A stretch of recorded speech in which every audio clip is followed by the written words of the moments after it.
소명에 대하여, 목회 소명에 대하여 주관적이고 미심적인 이해의 경향의 배경이다. 그랬습니다. 이미 앞에서 우리가 언급했던 것처럼 오늘날 목사님들이 자기 소명의 근거에 대해서 제대로 갖고 있지 못한 분들이 많습니다. 오늘날 사회적으로 또는 교회적으로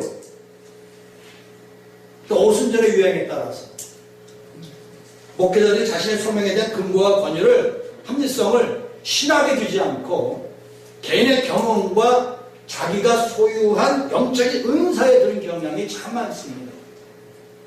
제가 많은 사람들을 만나서 한번 얘기 들어보면 대부분 여기에 속하고 있어요. 근데 이건 대단히 잘못된 겁니다. 아마 오늘 이 자리도 어쩌면 이것을 말씀하시는 분이 있을지도 모르겠습니다. 한번 제가 질문해 보겠습니다. 여러분, 왜 목회자가 되셨습니까?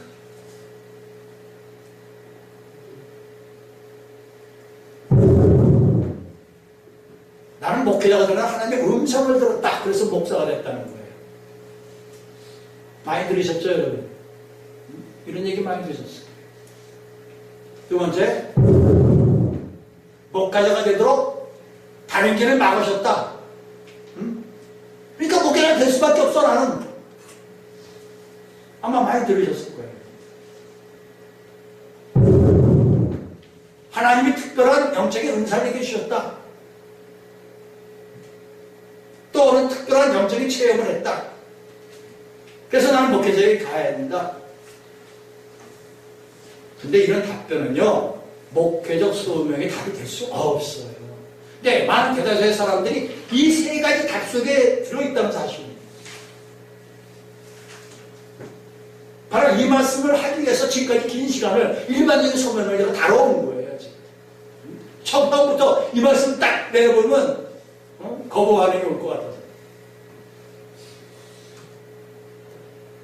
개인적인 체험과 경험은 일종의 계기는 될 수 있겠지만 소명의 근거는 될 수 없는 겁니다. 더욱이 영적인 체험과 은사를 강조하는 것은 목사의 권위를 방언이나 치유, 예언 등과 같은 은사에 두는 것과 이런 것들은 오순절 계열의 사람들이 다 해보면 말하는 것들이죠. 오순절 사람들은 다 이거 얘기하는 거예요. 그래서 흔히들 이런 말이죠. 오순절 신학은 신학이 아니야. 이런 말들을 많이 하죠. 이런 내용을 우리는 신비주의다 이렇게 말을 합니다. 신비주의 전통에서 오는 내용들이다. 그러나 신비주의 전통은 신비주의에서 말하는 소명론은 성경에서 제시하는 객관적인 기준이 되지가 않습니다. 성경에서는 어느 부분도 그런 것들이 소명의 기준이라고 말한 적이 없어요. 그러니까 신학을 딱 들어가면 오순절 계통의 가장 취약점이 바로 거기에 있는 거예요. 소명론에 가서 신학적인 근거를 못 내놓는 거예요. 하나님 음성 들어서 너는 목사가 되라 해서 나는 은사를 받으면 못해. 이게 무슨 그거? 성경 어디에 있습니까? 그 다음에. 어떤 사람들은 오해를 하는 사람들 있어요. 아, 목사님은 뭐 은사 뭐 이런 거 잘 몰라서 이렇게 말씀하는데 그 전에 어떤 분하고 대화하다 그 얘기가 나왔어. 이제 강의를 하고 오순절 목사가 박사학위 받으러 수업 나가다 딱 수업 끝나니까 그 질문을 하는 거예요. 오순절 사람이 나한테. 목사님은 그 은사를 모르시니까 그런 말씀 하시는 거라고. 그래서 나 하도 어이가 없어갖고 내가 은사가 없다고요. 그래서 간단히 설명을 했어요. 내가 은사가 없는 것이 아니라 하나님의 사역을 하는 누구든지 그 은사를 가지고 있다. 내가 기도해서 내 은사를 활용해서 병든 자도 낫고 중풍자도 낫고 귀신도 쫓아내서 30년 20년 무당도 살렸고 죽어가는 환자도 몇 번 살렸고 중환자실에 죽어가는 의사들이 손대는 환자도 살렸어 내가. 이게 은사 아니야? 그런 수많은 역사가 있었는데 증인들이 있는데 얼마나 증인될 수 있어. 내가 은사가 모른다고. 내가 은사자기 때문에 이 말을 하라고 떳떳해 해주는 거야 내가. 그 얘기했어. 내가 은사를 모르고 그 얘기하면 너 은사 모르니까 그딴 소리 한다 해요. 근데 저는 분명히 은사자예요. 누구 못지않게 은사를 크게 활용했던 사람 중에 하나예요. 왜? 기도원 역사를 했었으니까. 그럼 설명하는 거예요. 이런 영적인 은사직은 목회직에 필요합니다. 꼭 필요합니다. 그러나 성경에서 그게 목회직의 조건 이런 말을 찾을 수가 없어요. 찾을 수 있습니까? 여러분 찾아보세요. 절대 없습니다. 성경에. 근데 문제는 이 신비주의 경향이 오늘날 우리 기독교사에 만연되어 있다는 겁니다. 꽉 차 있어요. 그러다 꼭 조금만 은사 받고 은혜 받고 말씀 너도 나도 다 목사 돼갖고 뭐 한 달씩 별 받다 별 받다 기도원 차려놓고 그냥 불러들고 예언 기도 나오고 있구나. 그게 예언 기도입니까? 예수 무담이지. 솔직히 말하면. 전에 제가 기도원에 역사할 때 툭 한번 목사님도 사면 와갖고 안수해 주세요. 왜요? 안수해 주고 예언 기도 좀 해주세요. 내가 점쟁입니까? 예언 기도를 해주게. 하나님께서 그 양떼를 보호하기 위해서 그 사람을 살리기 위해서 기도하다 보면 메시지가 와요. 그러나 그건 만만의 이야기지. 그걸 공표해갖고 그 사람 전하라. 그럼 왜 무당이 되는 거 그렇게 더 돼? 점쟁이 그렇게 더 돼, 그거. 그 사람을 치유하고 그 사람 목양을 하기 위해서 그 사람을 인도하기 위해서는 하나님의 계시가 오죠. 그걸 치유하는 방법일 뿐이지 그걸 토해갖고 그걸 예언이라고 뻗어대는 건 잘못된 거죠. 예언연사 얼마든지 내가 토론할 수 있어요. 은사를 내가 부정한 사람이 아니기 때문에 말씀하는 거예요.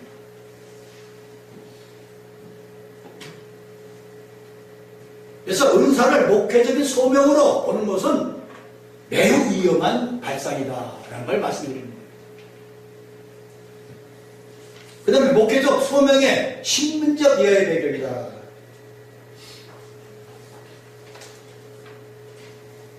루터식 사고방식은 말이요. 내가 목회자가 되면 정말 죽을 때까지 목사예요. 이게 루터의 사고방식이에요. 그러니까 하나님이 자신을 목회자로 부르셨기 때문에 평생 목회자로 살아야 합니다. 이게 중세시대 루터교의 영향력이죠. 지금도 그걸 주장하는 분들이 많이 계셔요. 그건 루터의 영향력을 받은 거예요. 목회자 소명의 근거, 객관적인 근거를 말씀드리겠습니다. 목회자 소명에 특별히 요구되는 요소를 말한다면 바로 설교하는 능력이다 이렇게 말할 수 있어요. 설교하는 능력은 목회자에서 가장 필수적인 기능이고 재능입니다. 근데요, 우리 한정년 식구 중에서도 그런 사람이 있었어요. 설교만 하라면 제일 무서워갖고, 임원했다고 나 설교를 시켰고 돌아가면 시켰거든요. 그게 무서워갖고 나 임원 못하겠다고, 사표난 사람도 있어요. 예, 틀린 말은 아닙니다. 그게 틀렸다는 얘기는 아니에요. 그만큼 힘든 게 설교예요. 제가 지난주 수요일 날, 부산 동네 중앙교회에 가서 설교를 했는데, 그 교회가 그 경남 부산 지역에서 통합지역에서 제일 큰 교회라고 합니다. 근데 그 자리에서 제가 그 말을 했어요. 내가 1983년부터 하나님 말씀을 증거하고 있는데, 그러니까 지금 36년 됐나요? 지금까지도 가장 힘든 게 설교입니다. 그랬어요. 그래서 여러분 앞에 지금 서는데 설교하는 이 순간이 난 가슴이 가장 떨립니다. 그랬어요. 그만큼 설교가 힘들고 어렵고 조심스럽다는 얘기죠.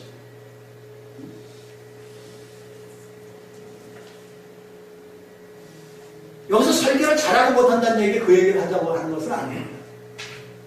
그만큼 설교는 준비가 되어야 되고 조심스러워야 되고 하나님 앞에서 하나님 말씀을 대언하는 것이기 때문에 사적인 내용이 들어서는 안 되고 여러 가지 조건을 우리가 생각할 수 있죠. 설교를 잘하는 것은 기본적인 자세는 성경과 신학에 대한 전문성이다 이렇게 말할 수 있습니다. 성경과 신학에 대한 전문성, 여기에 탁월한 기본적인 지식이 없다면 그는 한마디로 설교할 능력이 부족하다 이렇게 말할 수 있습니다. 이렇게 먼저가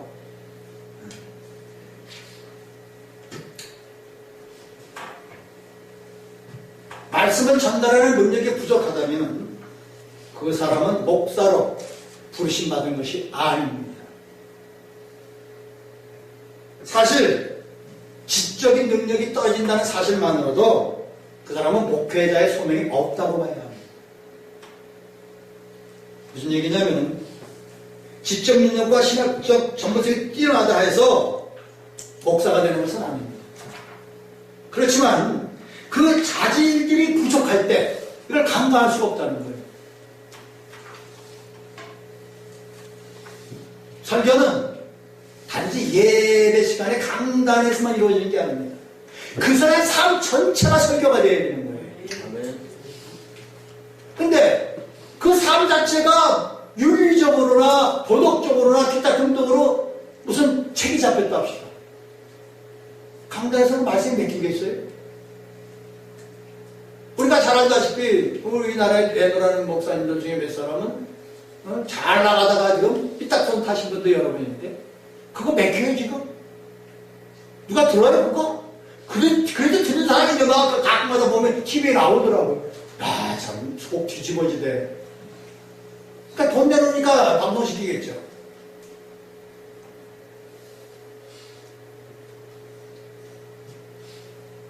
인품과 삶이 목회와 치유 속에 같이 나타나야 되는 겁니다. 이게 잘못될 때는 이율적인 배반 이런 삶을 살게 되는 거 아닙니까? 그런 사람을 누가 목회자로 따르겠습니까? 문제는 그런 사람들이 이 땅에 특히 한국을 대표하는 목회자가 있다는 사실이 가슴 아픈 겁니다. 그러니까 세상에서 이 교회가 아까 소도에서 얘기했듯이 욕을 먹고 목사가 욕을 먹는 겁니다. 그 몇몇 사람 때문에 무더기로 욕을 먹고 있는 겁니다.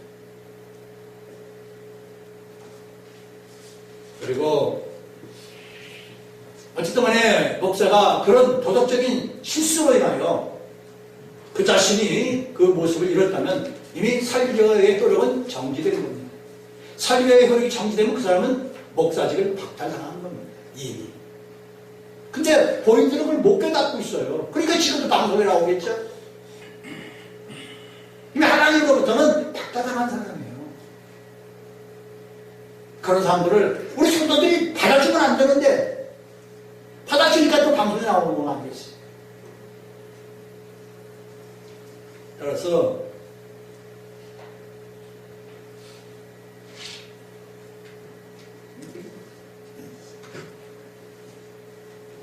그래서 설교를 잘한다는 것은 기본적인 전제는 성경과 신학에 대한 전문성이 있어야 한다.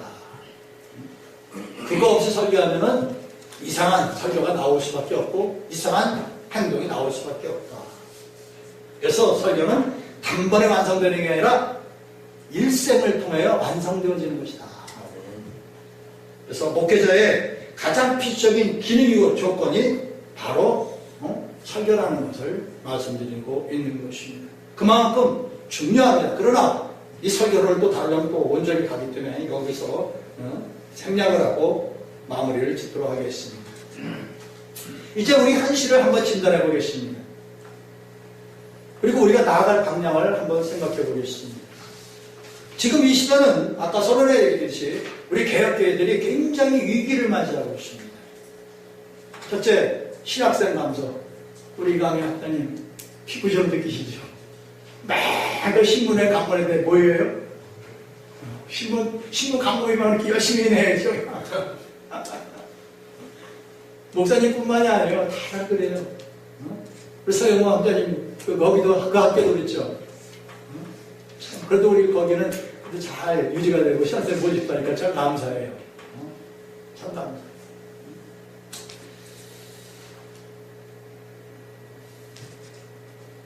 참 문제가 심각합니다.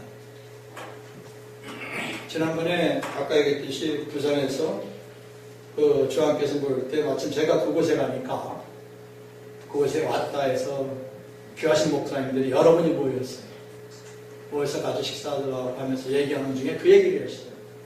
거기 계신 분들은 다 큰 교단, 통합자, 또 뭐 이런 큰 교단 목사들이에요. 그 교회도 다 커. 3,000명, 5,000명 이런 교회예요.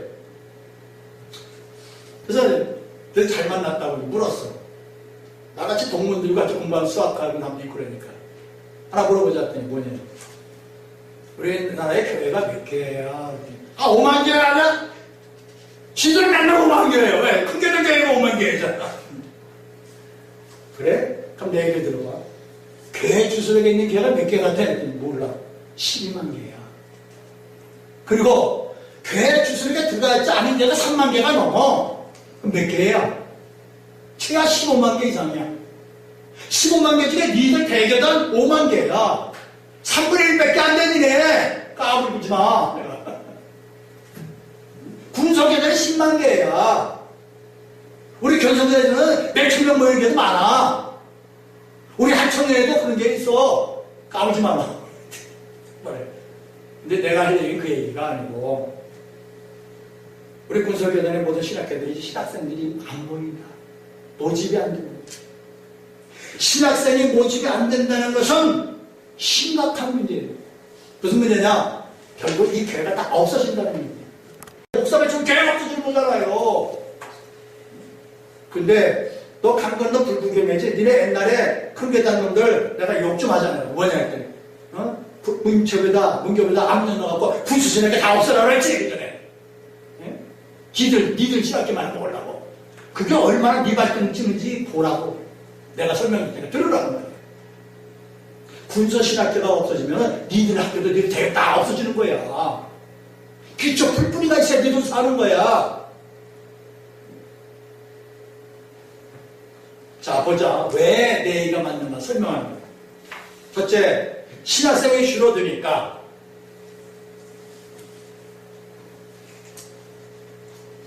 신학서적이 감소돼. 지금 신학서 책 안 찍어내. 찍어내는 출판사 몇 개 없어. 10여 년 전부터 이미 이런 일이 벌어지고 있어. 신학교에서 강의하고 교수가 책을 추천한다.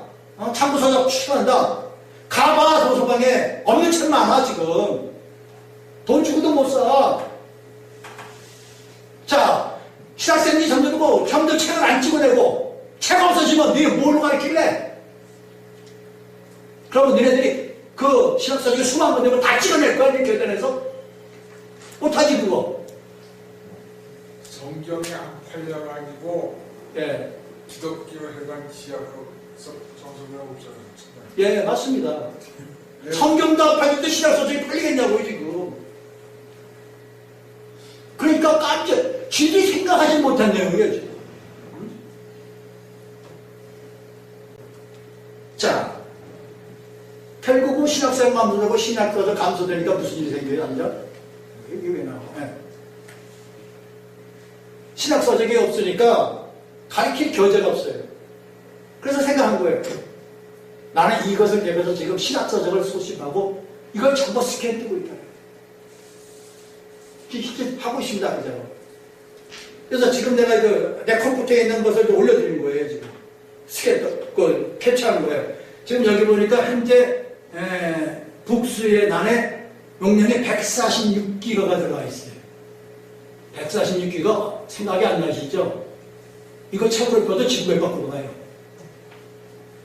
그 다음에 권수로는 파일로는 22,243권이에요.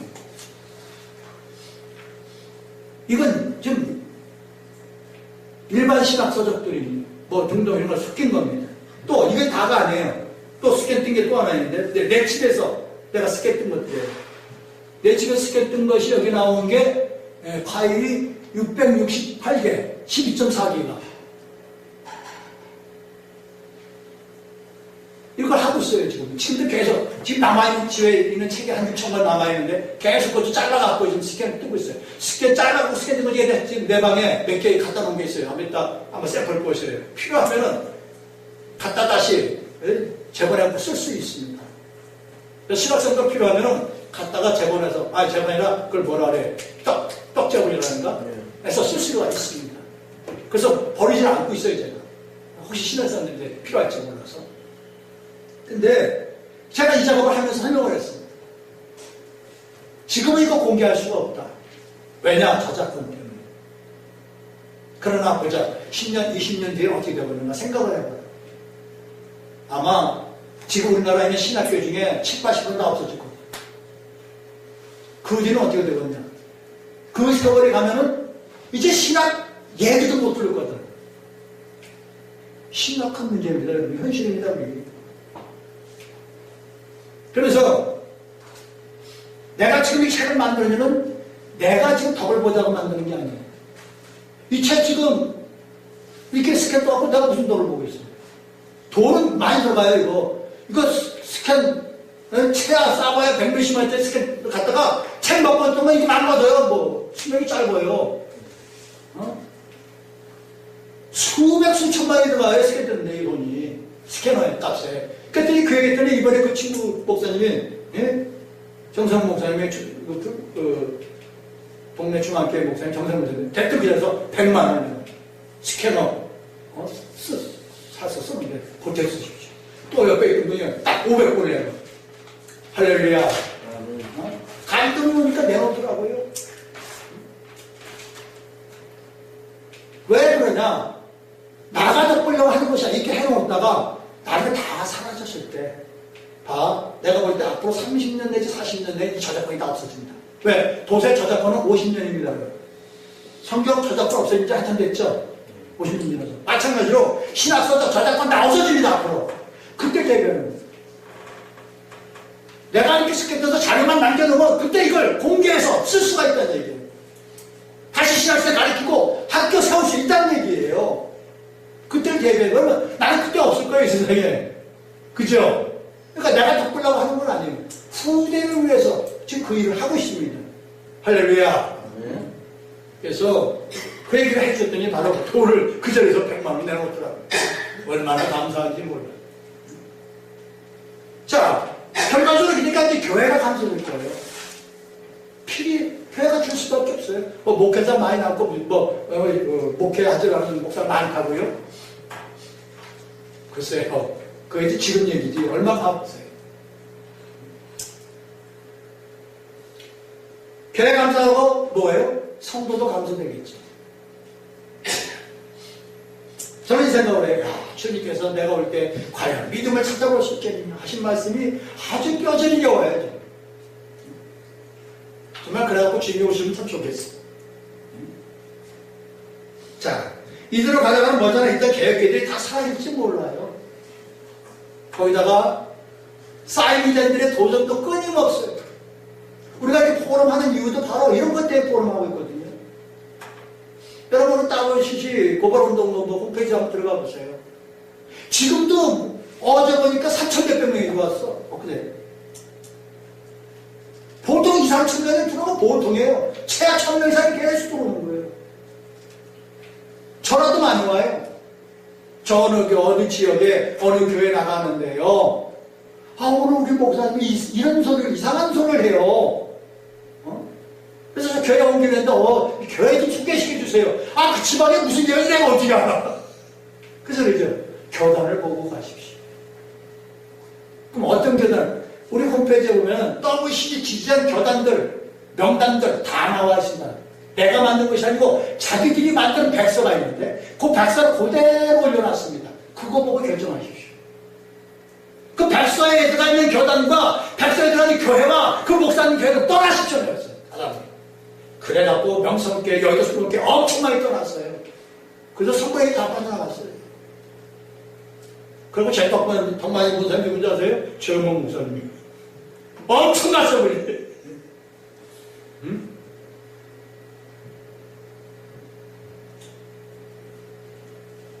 근데 문제는 앞으로 성도들이 점점점 감소한다는 겁니다. 이런 이상한 것이 말이죠. 신천지 얘들 이단들에 가면 왜 이렇게 빠져서 못 나오는지 몰라. 미쳐 놀아가 완전히. 참 이해가 안 가요. 저한테도 신천지에서 엄청 많이 공격을 받았어요. 걔들 무서워요. 끊임없이 말이에요. 편지 보내고 집요하게 매달려요. 왜? 왜 그럴까요? 이게 오늘날의 현실이에요. 목회자들의 무리한 세습 문제, 뭐 길게 얘기 안 하겠어요. 세습 잘못했다는 게 아니에요. 세습 얼마든지 할 수 있어요. 근데 세상에 비난받은 짓을 하지 말아야죠. 세상에 비난받아서 아름답게 얼마든지 할 수 있는 길도 있는데 왜 무리하게 해갖고 빈축을 하냐 이 말이에요.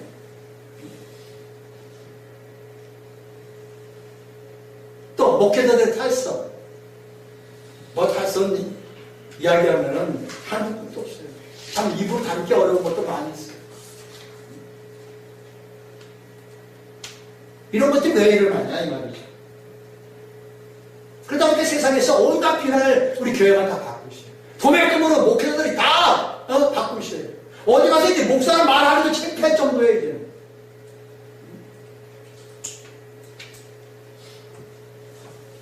그래서 이런 원인이 여러 가지 있겠지만 가장 큰 원인은 목사님들에게 있다.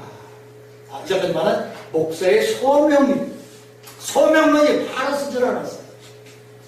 이런 일이 벌어지고 있다고 저는 보는 거예요.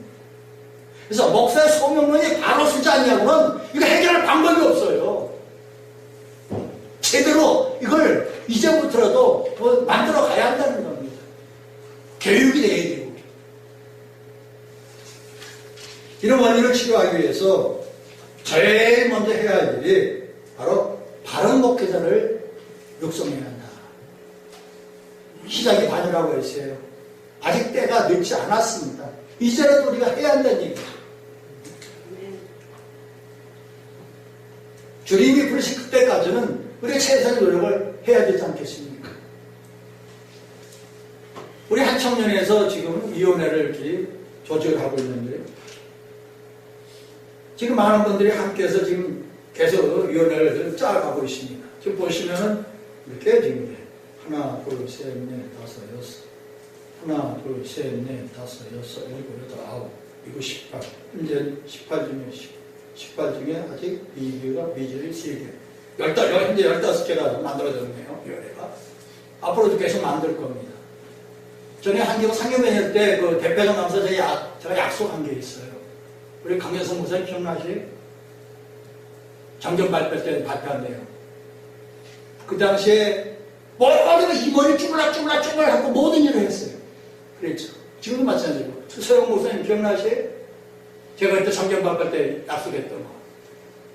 앞으로 임원이 쭈글락할 것이 아니고 실무진이 각 위원회를 만나서 그들이 일할 수 있게 하겠다고. 그때 약속하는 바가 있어요. 일하시는 사람이 일을 하게 해줘야지. 예? 임원이라고 자리 잡고 앉아서 지들 다 쭈글락고 다 할 것처럼 하는 건 그건 바람직하지 않다는 거죠. 그래서 위원회별로 각자 일을 할 수 있게 밀어주겠다는 거예요. 진짜 일을 해야죠. 감투로서는 뭐예요? 일을 해야지.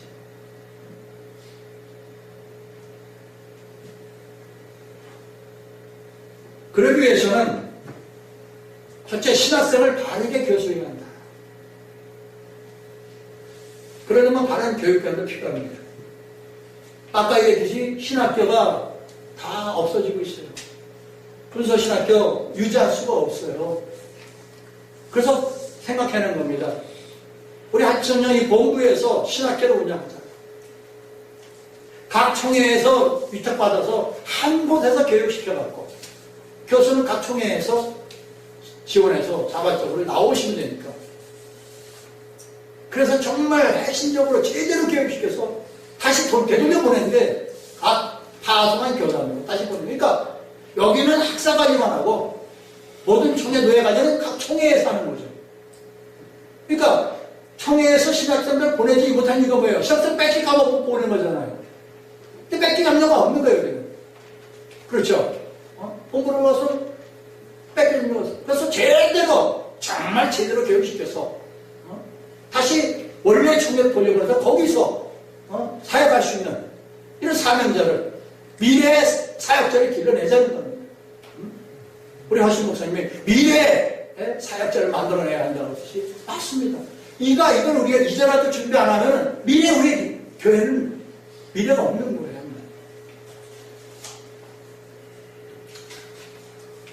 두 번째는 다니면서 보면 은목들이 가장 불쌍해. 예? 심지어 어떤 뭐가 이거 원룸을 거 하면 뭐 대회 주겠다고 해서 다 원룸을 물러갔더니 얼마 있다가 교회 좀 나오지 말았으면 그래갖고 그냥 여기가 기부적이 나오면 목사님 집에서 편히 쉬세요. 생활비 드릴게요. 이러면서 나오지 못하게 하고 저래서 나오지 못하게 하고 참 안타깝게 그게 없어요. 근데 보면은 아직 촘촘하게 일할 수 있거든요. 이제까지 쌓은 노하우가 있는데 그냥 갖다 사장시키는 거예요. 아직도 하나님을 위해서 필요한 인재인데 이런 데가 또 많이 있는데 왜 은퇴해 갖고 와서 천한 꼴을 당하고 있냐는 거예요. 그래서 그런 분들을 모시려고 해요. 그래서 우리 한청년에서는 개개인도 회원을 가입할 수 있는 길을 열어놨어요. 전에는 단체 아니면 회원가입이 안 됐었거든요. 그러나 그 개개인도 회원을 가입해갖고 활동할 수 있게, 일할 수 있게 길을 열어주려고 하는 거예요.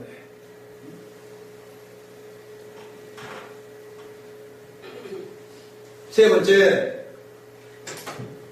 옳은 선교사를 구성하자.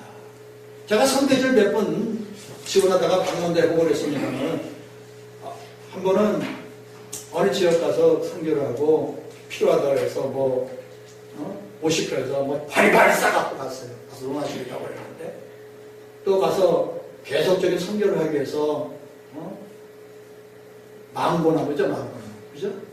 망고나무를 몇 그루 심어줘. 망고나무 하나 심으면 아이 키워갖고 대학까지 가르친대. 그 정도로 효과가 좋다고 그러더라고요. 그래서 망고나무도 심게 해주고 뭐면 나중에 얼마 지낸 뒤에 보니까 다 팔아먹어버렸어. 그러나 뻔뻔해갖고 말 또 왔어. 성교를 지어야 쳐다보지 않았어. 참 문제가 심각합니다. 또 한 번은 성교지를 방문했는데 마닐라에 갔더니 마닐라 스모그 마운틴이라고 있어요. 그래서 우리 여러 목사님들이랑 같이 그때 필리핀에서 세미나를 하고 성교지를 방문을 갔는데 관광버스 대절하고 갔어요. 스모그한테 따라 가이드가 가급적이면 여기 내리지 말고 보시는 게 좋습니다. 왜요? 거기 들어갔다 나면 옷에 냄새를 맡고 3일 동안 냄새가 안 빠진대요. 그 소리니까 목사님이 하나도 안 내려! 당신들 이게 뭐하러 왔냐고 도대체가. 그래서 내가 문 열라고 말해. 내가 앞서서 들어갔어요. 그러니까 마지막부터 쭈쭈쭈 따라오더라고. 그 시범마을 그 동네에 축하하는 동네가 있으니까 조그만 교회가 있고 교회가 있는데 마침 마을에 가니까 예배를 준비하고 있어.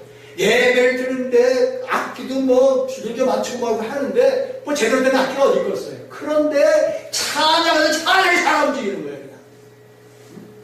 내가 그거 보고 깜짝 놀랐죠. 도리가 정말 그런 데 가서 힘쓰고 애쓰는 선교사가 있는다면 어디 가서 배 땡땡거리면 선교하면서 그 집에 총대기도 다 팔아서 먹고만 이런 선교사들이 있다는 거예요. 그러니까 선교사를 지원해 주려면 제대로 지원해주고 확실하게 관리가 돼야 돼요. 돈만 보내놓고 관리가 안 되고 그러니까 이 선배들이 탈선하는 거예요. 중요한 것은 처음부터 제대로 된 교육이 필요하다는 거죠. 그리고 철저히 관리가 필요하다. 그래서 올바른 선교사를 육성하고 그러면서 저희가 지금 사업하고 있는 게 있는데 가칭 디아스포라 세계 초청 세계대회입니다. 세계 곳곳에 흩어져 있는 디아스포라가 너무 많이 있습니다. 근데 여러분들 아시다시피 지금 우리나라에서 나가는 선교 지원이 다 대부분 다 끊어지고 있잖아요. 그러니까 그 현지에 있는 선교사들이 고통이 이루 말할 수가 없어요. 근데 그들의 소원이 뭔지 아세요? 선교 지원도 지원이지만 한국에 한번 왔다 가는 게 소원이야. 왔다 가려도 비용이 없어요. 돈이 많이 들고. 그리고 또 중요한 게 뭐냐? 도서, 책이 없어. 책 한 권 살려면 우리는 책 쉽게 하지만 그들은 책 한 권 살려면 큰맘 먹고 한 권 사는 거예요. 그런 여러 가지 불편함이 있는 거예요. 그래서 그들을 한번 초청해서 불러갖고 이곳에서 하나님 먹고 자고 다시 재충전하고 그리고 또 국내 관광도 좀 하고 이라고 되돌려 보내면 참 좋겠다. 이런 구상을 한 거예요. 그래서 따져보니까 교통비, 비행기값, 숙식비, 뭐 등등 다 따져가 최하 1인당 300만 원 이상이 들어가요. 좀 넉넉하게 있으면 400만 원. 그래서 이 일을 하려고 추진하고 있습니다. 시작하고 있고, 또 실제 진행되고 있습니다. 그래서 1차적인 목표는 1000명입니다. 1000명 하려니까 최하 30억 이상의 돈이 들어가요. 제가 얼마 전에 연세대 총동문회를 참석했었어요. 인터컨티넨탈 그랜드 올림에서 있었는데. 가보니까 총동문회장이 지금 박상구 금호타이어 회장, 금호그룹 회장, 박상구 회장인데, 그러나 강경화 그 외교부 장관도 동문회에 나와서 뭐 하고 합디다마는 그들 유행을 보면 이렇게 두꺼운데 앞에 일부분만 프로필이고 프로그램이고 나머지는 다 홍보물이에요. 홍보물. 보니까 각 기업들이 다 협찬한 거예요. 그러나 그런데 몰림에 모인 인원이 한 1000명 됩니다. 연대 학생들도 그보다 더 많겠죠. 근데 거기에 모인 사람만 1000명인데 거기 10대가 얼마냐면 12만 원이에요. 12만 원. 근데 많이 해준다니까 8만 원을 깎아서 해준 거예요. 말이 그렇지 1000명에 8만 원씩은 얼마예요? 그 돈이 어디서 나와요? 다 그런 데서 다 나와요. 후원받아. 마찬가지로 우리 디아스포라 세계대회 할 때 목표를 1차적으로 1000명에서 3000명을 신청을 3000명을 했어요. 문체부에다 신청을 했어요. 문화체육관광부에다. 그래갖고 맞아요. 우리 소관이 문화체육관광부잖아요. 관광부에 장관이 있고 차관이 그때 주무관이잖아요. 주무관이 기독교, 불교 다 관리하는 거 아닙니까? 그래서 기독교 관리하시는 분이 새로 왔는데 그분하고 저하고 연결이 됐어요. 그래서 제가 속해 있는 우리 학교하고 그 사무실 찾아와서 우연히 연결돼갖고 그래서 마침 제가 동문회장으로 있다 보니까 같이 쪼개 돼갖고 이렇게 됐습니다. 대화가 됐는데 그래서 원래 그 예산을 따르려면은 1년 전에 미리 신청을 해야 합니다. 최소한 2, 3년 전에. 그래서 딱 금년에 그 얘기를 해서 이미 해서 국회에서 끝났습니다. 그러는 거예요. 그럼에도 불구하고 한번 서류는 줘보세요. 그건 뭐예요? 가능성이 한번 열어보겠다는 얘기잖아요. 그래서 서류를 보냈습니다.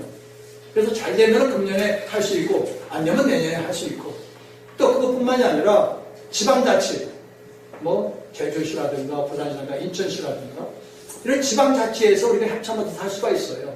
이미 그 전에 제주도에서 도에서 그런 행사를 치르면 자기들이 지원하겠다고 이런 요청도 온 바가 있었습니다. 우리 학교 쪽에 그런 그 인프라가 있습니다. 그래서 지금 이번 주에 우리 여기 아까 위원장, 교육선교위원회 위원장이 좀 제주도에 가 있습니다. 가 있는데 그분이 제주도 자문위원이에요.